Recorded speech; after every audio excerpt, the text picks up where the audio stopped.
आज हम 2 ऐसे म्यूचुअल फंड को कंपेयर करने वाले हैं जो कि एक दूसरे से पूरे अलग हैं। एक म्यूचुअल फंड जो है वो लॉन्ग टर्म के सपने देखता है कि हम लॉन्ग टर्म में कैसे पैसे ज़्यादा बना सकते हैं, इसलिए वो ज़्यादा पोर्टफोलियो ही चर्न नहीं करता। और जो दूसरा म्यूचुअल फंड है वो कहता है भाई आज का देखो, अभी पैसे कैसे बनेंगे और ज़्यादा रिस्क लेता है, ज़्यादा रिटर्न बनाने की कोशिश करता रहता है। ये जो दोनों के दोनों म्यूचुअल फंड है ये शानदार म्यूचुअल फंड है, अपनी कैटेगरी में बेस्ट म्यूचुअल फंड में से आते हैं। तो कौन-सा म्यूचुअल फंड किसके लिए अच्छा है, कौन-सा म्यूचुअल फंड आपके पोर्टफोलियो में हो सकता है, इस कंपैरिज़न के बाद आप आसानी से जान सकते हो। मेरा नाम है अभिषेक उपाध्याय, आप देख रहे हो कॉफी थिंकर्स।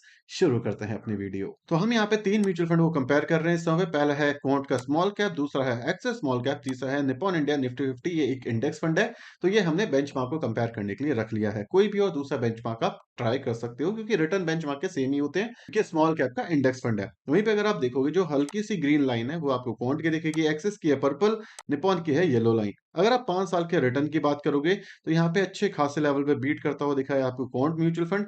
एक्सिस भी उसी को फॉलो कर रहा है, अपने बेंचमार्क को बीट कर रहा है और बेंचमार्क तो नीचे है तो उसको हम अभी नहीं देख रहे हैं।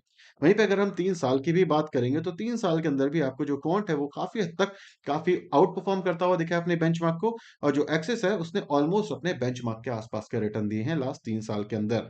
वहीं पे अगर हम बात करें सिर्फ और सिर्फ 1 साल की, तो यहाँ पे दोनों के दोनों जो म्यूचुअल फंड है ये आ जाते हैं ऑलमोस्ट अपने बेंचमार्क के आसपास। और जो एक्सिस है इसने थोड़ा-सा अंडर परफॉर्म करता हुआ दिखा है आपको, क्योंकि जो बेंचमार्क है उसने लास्ट 1 साल के अंदर 48% दिए हैं।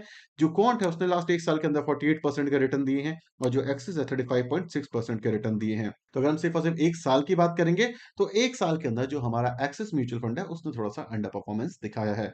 हमने यहाँ पे एक नई स्लाइड भी ऐड करी है जिसको हम कहते हैं ट्रेलिंग रिटर्न्स। तो आप 10 साल के ट्रेलिंग रिटर्न्स देख सकते हो स्क्रीन को पॉज़ करके।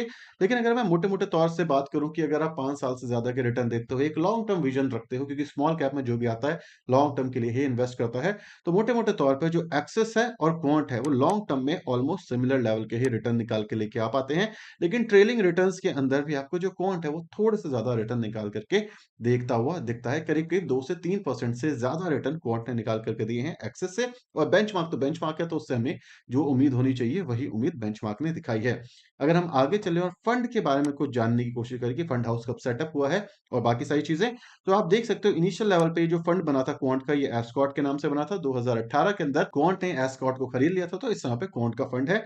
वहीं पे अगर आप देखोगे जो इस फंड हाउस की शुरुआत हुई थी 1996 में, लेकिन खरीद लिया, राइट? तो इसको हम 1996 से नहीं कह सकते, 2008 से ही कह सकते हैं। लेकिन अगर आप हिस्ट्री निकालने की कोशिश करोगे तो एस्कॉट 1996 में शुरू हुआ था। वहीं पे जो एक्सेस है एज अ फंड हाउस 2009 के अंदर शुरू हुआ है। वहीं पे अगर आप कस्टोडियन की बात करोगे कि भाई ट्रस्ट कहाँ से आएगा, कौन चेक करता है इनकी फाइलें, कौन एक वेरिफिकेशन स्टैंप लगाता है, तो क्वांट के केस में यहाँ पे आपको एनए दिख रहा है, लेकिन हमें पता है एचडीएफसी बैंक जो है वो इसका कस्टोडियन है। यहाँ पे जो डच बैंक है वो एक्सेस का कस्टोडियन है। रजिस्ट्रार और जो बैकएंड काम करते हैं, जितने भी पेपर वर्क होते हैं, बाकी सारी चीजें, वो करता है क्वांट के लिए के फिनटेक, और वही एक्सेस के लिए भी करता है। तो दोनों के दोनों रजिस्ट्रार और पेपर वर्क के लिए सेम ही तरीके की टेक्नोलॉजी और सेम ही तरीके की कंपनी को हायर करते हैं। अगर हम दोनों के दोनों जो म्यूचुअल फंड है, इसका रिस्क रिवॉर्ड की बात करें तो दोनों के दोनों वेरी हाई रिस्क के साथ आते हैं, because small cap plus equity तो हाई रिस्क तो हो ही जाता है। वहीं पे अगर आपको क्वांट के अंदर इन्वेस्टमेंट करनी है तो आपको कम से कम ₹1000 डालने पड़ेंगे स्मॉल कैप के अंदर, तभी आप एसआईपी शुरू कर सकते हो। और मिनिमम इन्वेस्टमेंट अमाउंट आपके एक्सेस के लिए सिर्फ और सिर्फ ₹100 है। तो किसी को बहुत कम से शुरू करनी है, बच्चों को करनी है, तो वो एक्सेस के साइड जा सकते हैं। एक्सपेंस रेशियो की बात की जाए तो क्वांट का जो एक्सपेंस रेशियो है वो थोड़ा-सा ज़्यादा देखने को मिलता है क्वांट से, 0.77% का। और एक्सेस का जो एक्सपेंस रेशियो है वो है 0.5% का। एनएवी तक कोई मैटर करती नहीं है, मैंने काफ़ी बार डिस्कस करा है, ऐसा क्यों है आप मुझे कमेंट सेक्शन में बता सकते हो। वहीं पे जो फंड स्टार्ट हुए हैं दोनों के दोनों, ये आप देख सकते हो 2013 के अंदर शुरू हुआ था क्वांट का, एक्सेस भी 2013 के अंदर ही शुरू हुआ है। हम स्मॉल कैप कैटेगरी की बात कर रहे हैं। वहीं पे अगर हम फंड साइज की बात करें, तो फंड साइज आपको छोटा देखने को मिलेगा, मतलब एयूएम साइज कम है इस क्वांट स्मॉल कैप का, जो कि 11,000 करोड़ के आसपास।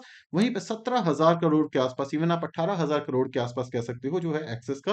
तो फंड साइज एयूएम ज्यादा है किसके पास? एक्सेस के पास। वहीं पे अगर हम एग्जिट लोड की बात करें, तो अगर आप 1 साल के अंदर रिडीम करते हो तो 1% क्वांट आपसे लेगा। अगर आप एग्जिट करते हो एक्सेस के अंदर तो आपको 1% का एग्जिट लोड देखने को मिलेगा, और ज़्यादा पूरा-पूरा रिडीम करते हो तो करीब-करीब 10% के आसपास जाता है। तो इसको उतना कुछ ध्यान देने की ज़रूरत नहीं है। आप 1% ज़रूर कंसिडर कर सकते हो कि भाई 1% के आसपास आपका पैसा ले लेगा। तो एग्जिट लोड भी दोनों के अंदर सिमिलर देखने को मिल रहा है। ऐसा कुछ मेजर डिफरेंस नहीं है दोनों के दोनों म्यूचुअल फंड के अंदर।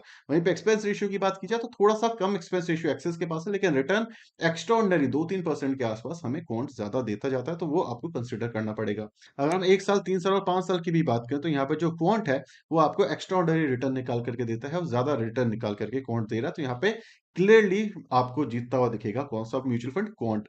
वहीं पे अगर हम प्रो एंड कॉन्स की भी बात कर लें, तो जो कंसिस्टेंसी है 1 साल, 3 साल, 5 साल के अंदर, वो आपको क्वांट के अंदर देखने को मिल ही रही है। अगर हम अल्फा की बात करें तो 10.1 का अल्फा जनरेट करता है हमारा क्वांट, तो एक बहुत ही ज़्यादा अच्छा अल्फा होता है। मतलब मार्केट भागती है तो ये मार्केट से ज़्यादा ऊपर जाता है।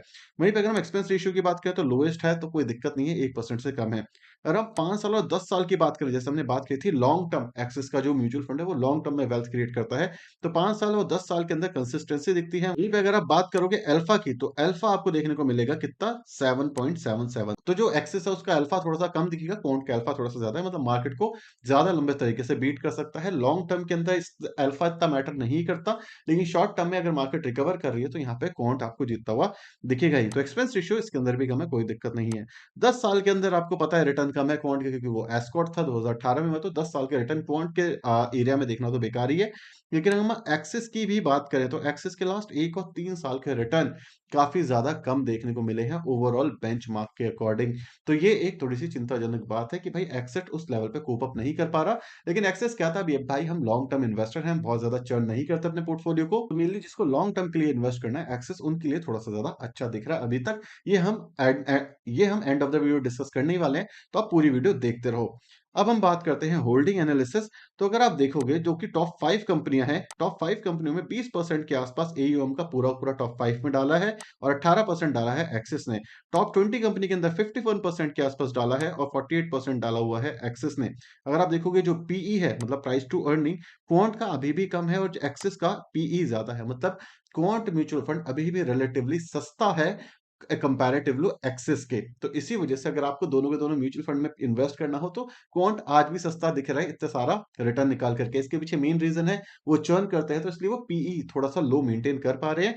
और एक्सिस के पीई की भी दिक्कत हमेशा से ही रही है थोड़ी सी। वहीं पे अगर आप पीबी की बात करोगे 2.15 का है, 4.94 का है, यहाँ पर भी थोड़ी सी तो दिक्कत है ही। अगर आप टर्नओवर रेशियो की बात करोगे 12 आपको देखने को मिलेगा एक्सिस का, और टर्नओवर रेशियो यहाँ पे ब्लैंक है, लेकिन ये करीब करीब 200% के आसपास पहुंच चुका है क्वांट का। बहुत ज़्यादा जल्दी ये पोर्टफोलियो को चेंज करते हैं। ये भी एक थोड़ी-सी दिक्कत वाली बात है, जो कि हम end of the video discuss करेंगे, तो वीडियो देखना ज़रूरी हो जाता है। इक्विटी के अंदर 95% के आसपास क्वांट इन्वेस्ट करता है, 88% के आसपास इक्विटी में इन्वेस्ट कर रहा है axis small cap mutual fund. वहीं पे जो कैश है इनके पास, वो इनके पास है 1.5 का, और कैश बिल्कुल भी नहीं है एक्सिस के पास।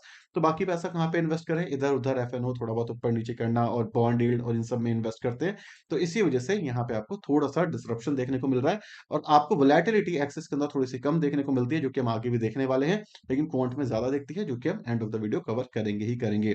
आगे चलें और टॉप होल्डिंग की बात करें। टॉप होल्डिंग के अंदर आपको ये सारी कंपनियाँ देखने को मिलती है क्वांट के अंदर, जिसमें Reliance, BSE, Reliance industries, Jio finance, Bikaji food, IRB infrastructure development, Hindustan copper, Arvind जैसी कंपनियाँ देखने को मिलती हैं। यहाँ पे एक मेजर दिक्कत दिख सकती है आपको अदानी पावर के अंदर, लेकिन क्वांट जो है वो वीएलआरटी फ्रेमवर्क यूज़ करता है, तो उसके हिसाब से ठीक है, एंट्री एग्जिट अच्छी होनी चाहिए। हमें कोई मेजर फ़र्क पड़ता नहीं, और ये हमारे हाथ में भी नहीं है। ये फंड मैनेजर की स्ट्रैटेजी है कि वो अदानी को रखना चाहे, ना रखना चाहे, बिकॉज़ पता है अदानी के साथ क्या प्रॉब्लम है।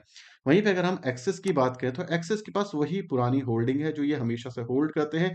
Narayana, Birla soft, bridge enterprises, मतलब वही म्यूचुअल फंड का पोर्टफोलियो जो हम हमेशा डिस्कस करते हैं। तो उसके अंदर कुछ ऐसा मेजर चेंज आपको देखने को नहीं मिल रहा है। लेकिन एक चीज़ मैं आपको यहाँ पे दिखाना चाहूँगा कि इनके पास ऐसे भी स्टॉक हैं जो कि आने वाले टाइम पे काफ़ी अच्छे लेवल पे ग्रो करने वाले हैं, और इसी वजह से ये पोर्टफोलियो आपके नज़रों में होना चाहिए। तो ऐसा नहीं है कि म्यूचुअल फंड बिल्कुल ही बेकार है। लॉन्ग टर्म पर्सपेक्टिव से पोर्टफोलियो बहुत अच्छा है एक्सिस का भी। वहीं पे अगर हम कुछ और डिटेल्स की बात करें, तो स्टैंडर्ड डिवीजन आपको 19.78 का दिखेगा। वहीं पे जो एक्सेस है यहाँ पे 12.33, मतलब क्या ही कर सकते हैं ना, ठीक है, कोई दिक्कत नहीं है। शार्पन रेशियो की अगर आप बात करोगे तो 1.83 का है, 1.98 के आसपास का है।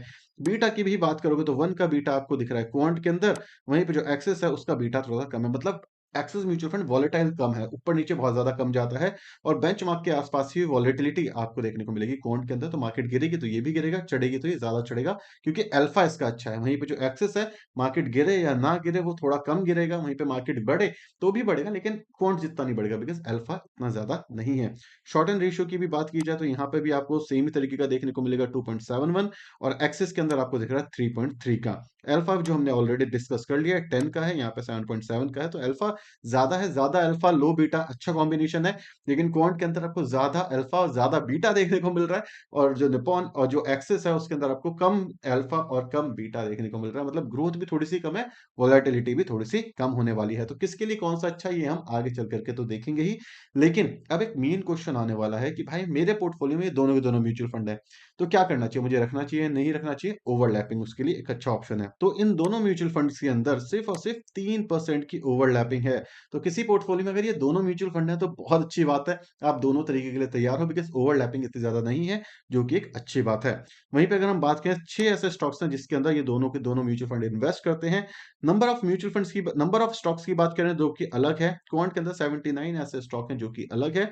वहीं पे जो एक्सिस है उसके अंदर 91 ऐसे स्टॉक हैं जो कि अलग हैं। तो मोटे-मोटे तौर पे आप समझ सकते हो कि करीब-करीब 100 स्टॉक के आस-पास आपको दिखेगा एक्सिस के अंदर, वहीं पे 85 स्टॉक के आस-पास देखने को मिलेगा आपको क्वांट के अंदर। तो अब आते हैं कंक्लूजन के ऊपर क्योंकि हमने ये पूरी-पूरी चीज़ें अच्छे से एनालाइज़ कर ली हैं।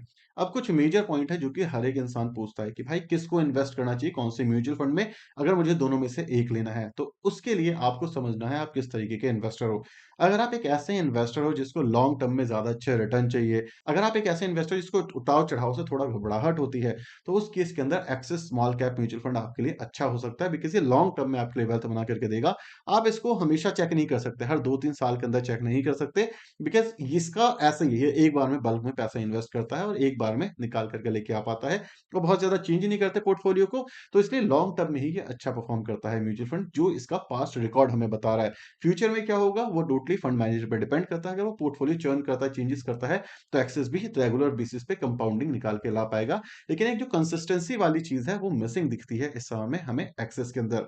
सेकंड तरीके के इन्वेस्टर वो हो सकते हैं जो कहते हैं भाई मैं ज़्यादा रिस्क लेना चाहता हूँ, मैं ज़्यादा वोलेटाइल करना चाहता हूँ अपने पोर्टफोलियो को, लेकिन उसके बदले मुझे थोड़े से अच्छे रिटर्न चाहिए, एक्स्ट्राऑर्डिनरी रिटर्न चाहिए और कंसिस्टेंसी चाहिए उन रिटर्न्स के अंदर। तो उस केस के अंदर क्वांट इस समय पे काफ़ी अच्छा दिख रहा है। अगर हम 3 साल, 5 साल की बात करें, तो 3 साल, 5 साल और 1 साल के अंदर भी क्वांट ने कंसिस्टेंसी दिखाई है अपने रिटर्न्स के अंदर। तो अगर आप एक हाई रिस्क इन्वेस्टर हो, एक एग्रेसिव इन्वेस्टर हो, तो आपके लिए क्वांट ज़रूर अच्छा हो सकता है। अगर आपके पास ये दोनों म्यूचुअल फंड है, तो इससे क्या बेनिफिट होने वाला है?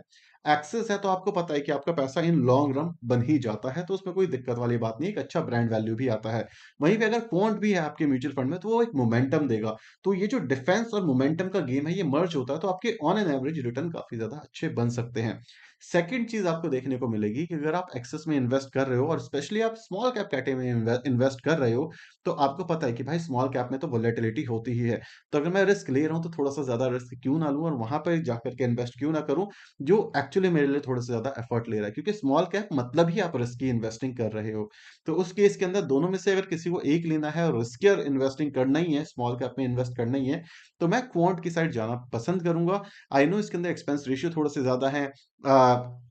ट्रैक रिकॉर्ड हम बहुत ज़्यादा नहीं एनालाइज़ कर सकते बिकॉज़ 2018 में ही क्वांट ने एक्वायर किया था स्कॉट को, लेकिन ऑन एन एवरेज 5 साल के अंदर अच्छे रिटर्न बने हैं। लेकिन अगर कोई ऐसा इन्वेस्टर है ना, जो कहता है भाई मैं इन्वेस्ट करके भूलना चाहता हूँ और मेरे को सिर्फ़ और सिर्फ़ ऐसे रिटर्न चाहिए जो एटलीस्ट बेंचमार्क को बीट कर ले अगले 5-7 साल के अंदर, तो उसके अंदर हमें एक्सेस लेना चाहिए। लेकिन अगर मैं आपकी जगह होता, स्मॉल कैप में इन्वेस्ट कर रहा होता, एग्रेसिव इन्वेस्टर होता, तो मैं जाना चाहता क्वांट की साइड और अगर दोनों भी मेरे म्यूचुअल फंड पोर्टफोलियो में है, तो भी कोई दिक्कत नहीं है। ये दोनों एक-दूसरे को कॉम्प्लीमेंट करते हैं क्योंकि लॉन्ग टर्म में आपकी वेल्थ बना करके दे देगा एक्सेस क्योंकि इसने बना करके दी है पास्ट के अंदर, तो एक ट्रस्ट तो है। वहीं पे जो शॉर्ट टर्म की रिटर्न है आपके वो क्वांट निकाल करके लाएगा और होपफुली लॉन्ग टर्म में भी अच्छे रिटर्न ही निकाल करके दे पाएगा।